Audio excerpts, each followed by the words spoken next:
Hey everyone, welcome to the Hume Scope podcast, Roles and Lols. For those of you who don't know Hume Scope, we're a recruitment training business based in Australia, and to date we have trained thousands of recruiters across Oz, New Zealand and a bit of Europe. This is going to be a 10-minute quick tips and tricks with hopefully some laughs along the way for agency recruiters. Yeah. Hopefully you enjoy, and if you ever have any topics you'd like us to cover in the poddy, please shout out. Otherwise, you'll see us every week on a Friday for 10-minute episodes. Hopefully you enjoy. See ya.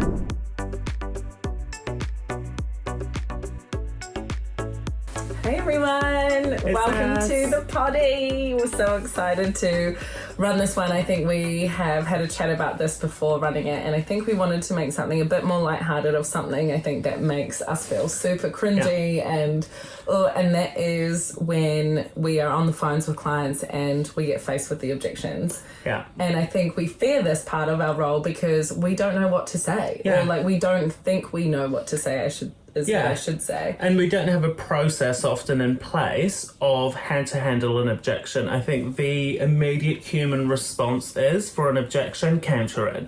And a lot of the time we've been taught as salespeople, counter the objection, don't take it for face value, counter it. Or we get told, oh, okay, never mind, see ya. Yeah, and in doing so, the conversation ends. You counter the objection, you're actually being combative with a prospect who's giving you an objection, and if you counter it straight away, their stress levels go up and they're not listening to you or potentially then still engaging with you. So it's so important. The first thing I would say, the best recommendation I can give you with objections is actually have a process in mind, and that process needs to be acknowledge the objection. People want to feel heard and validated. So by you going, I understand, I hear your objection, you actually bring their stress levels down and you can still continue on with the conversation. The second point to that is once you've reduced their stress levels by acknowledging their objection, is actually you can now continue asking further questions. So be curious is key, because there will be things that they are not considering because they're not sitting there thinking about recruitment every single day. Or every single minute, unlike us. And so it's our job then to ask open-ended questions to further probe on whether that objection is valid or invalid. And sometimes it will be completely valid, in which case you can politely exit out. A lot of the time, it will actually not be valid because they haven't considered or asked themselves certain questions, which is our job to do.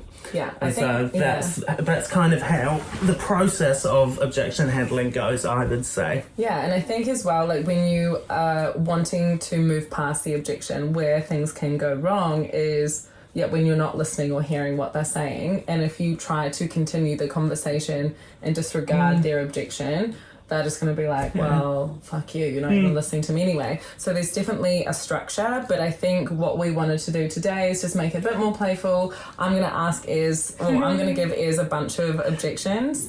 We haven't rehearsed this, so I'm putting your 14 years to the test. Reputation on the line. Imagine I'm bomb. When we post this, who knows? But I think the reason why we didn't, guys, prep this, much like actually any of our episodes, is that we're dealing with humans. Yeah.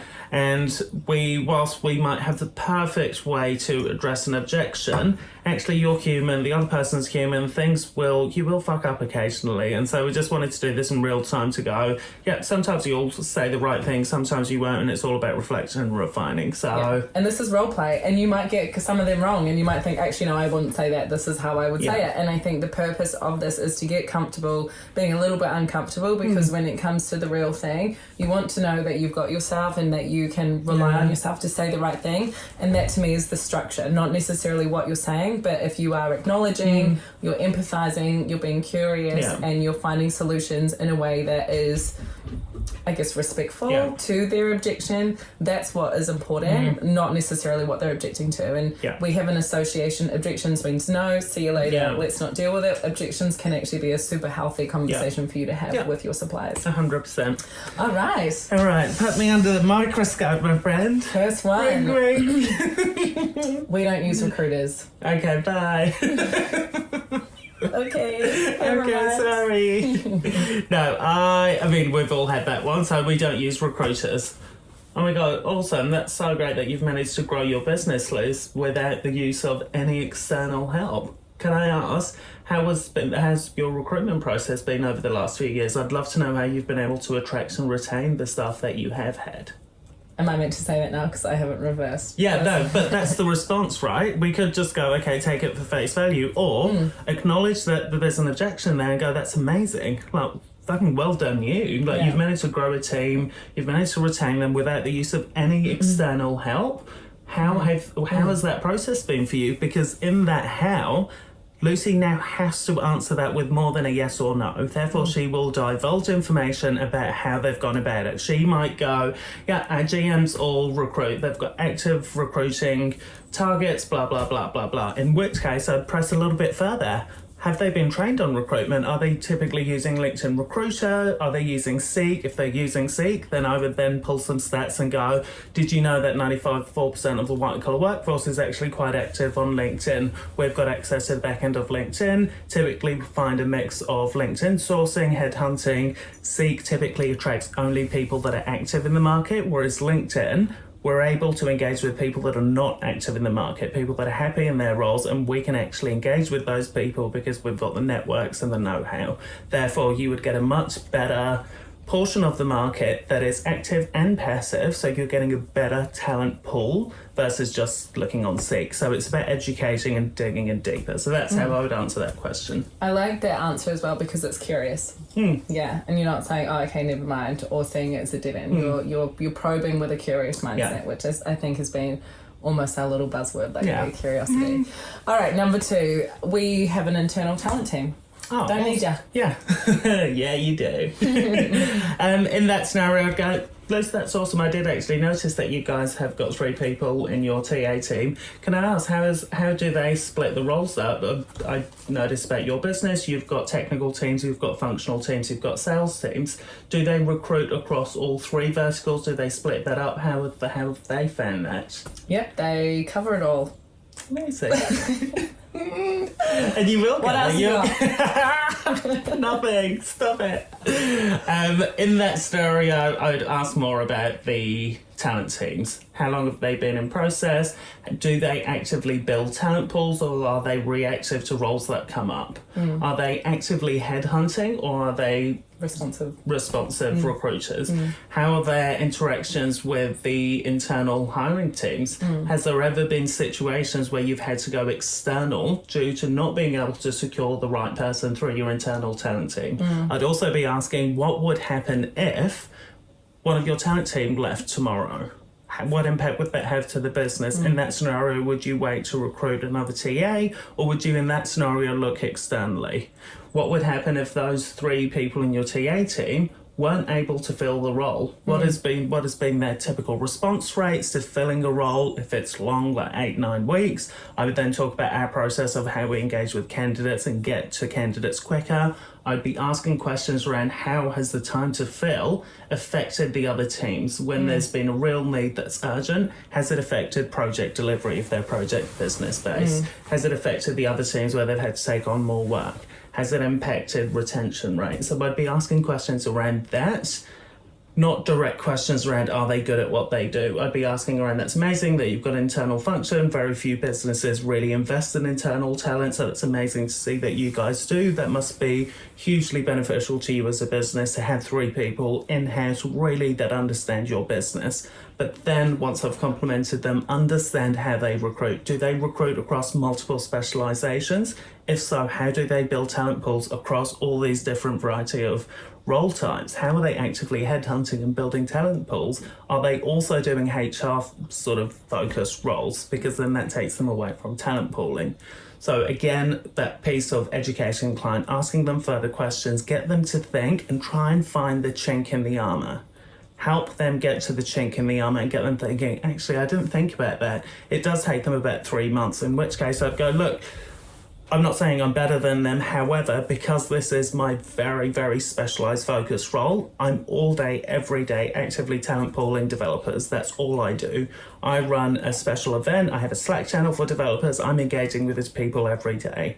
Most of them I will know. So when I'm approaching them about a role, even if they're not looking, I'm able to engage with them and influence them to actually meet with my clients because they trust me. So there's answers there that you can give that their TAs won't be doing. Yeah, it's so interesting to hear you answer these questions because I can see and sense your passion or your curiosity behind Fear. But no, I think it's interesting how you approach these questions because you're not asking questions that come to a dead end. I think you're showing curiosity, and I think the intelligence in your question shows that you are beyond just a transaction. You're actually wanting to know more about their business. And I think often we find with objections is people just don't want to talk. You've caught them at the wrong time, or they associate you with just another recruiter, so they can't be fucked dealing with you. But when you're asking these questions, they're like, oh, okay, interesting that you asked that. And you start to lower their guard and drop their boundaries down. And so asking these questions, again, that it's an opportunity to find out more. And sometimes you'll find the objection that they said at the start, we have an internal talent team. Everyone has an internal talent team. We all know they use agencies. Yeah. So we can actually find out more. So isn't it an objection to get you off the phone, or is it the truth? And I think that's the curiosity that you need to find. 100%. All right, one that we cracked up laughing at when we created this. We've used your agency before and they were shit. I won't use you. I know the name of that agency. Bad name. I've been in this scenario twice, joining agencies. There'll always be historic interactions that clients will have had with your agency. Let's face it, average tenure in recruitment is 11 months. So they will likely have dealt with someone at your agency before. That's a transactional recruiter. Yeah, and they may not have been good. So I think in that scenario, it's the same process. Luz, I'm so sorry to hear that you guys had a really crap experience. I can only apologise. I actually don't know the person that you dealt with. We have had a bit of turnover in the business. Imagine if you said, I do know that person, and you're right. But there we go. We have had a bit of turnover in the business, and it's all been incredibly positive. Unfortunately, when it comes down to recruitment, it does come down to the individual and their values and how they operate. We have identified there were a few people like that in our business, and with complete transparency, we have exited those people out of the business. So I'm really sorry that you've had that experience. I'd love the opportunity just to somewhat start again and just hopefully have a conversation about if potentially we could re-engage at some stage in the future. It doesn't need to be right now, but I can hand on heart say I have the highest level of ethics. I've been in this space for over 12 years and I take what I do incredibly seriously. I have over 50 reviews on my LinkedIn. I'd encourage you to take a quick look at them if you've got a quick second. But I genuinely take what I do really seriously and I love it, and I'm passionate about providing a good service. So I get that you've had a crap experience, but it will not be with me. I can guarantee it. 100%. I love that. I think as well for the juniors that would be listening as well, when you don't have the reviews or the years of experience, I think you can just saying even like, I get it. How you operate. Yeah. Or even saying something like, I've also had shit experience with recruiters before. Unfortunately, there is some that ruin it for the majority of us who are epic recruiters, and we get tainted with the wrong or the same brush. How I operate is da da da da. Yeah. And so I think you're sympathizing and you're saying, I get it. I've seen it too. Like you have seen it. You have seen shitty recruiters. We all have. We all know how a good one operates and how a bad person doesn't. Specifically in that question, guys, I think it is very important not to get into the nitty-gritty of why did you have a shit experience, because you weren't there. You don't know the person, therefore you can't counter those things. It's important to acknowledge they've had a poor experience, but actually focus it more on the positives as to what you bring to the table and how passionate you are and why you provide a great service and what it means to you. That can bring it back on track because you're being humble, and people love humility in conversations. People going, I'm so sorry, like I'm not going to try and wangle out of this, like you had a shit experience, that's awful, I'm so sorry. But moving it forward is key in that one, and really showing your level of passion for what you do is the thing that can bring it back on track.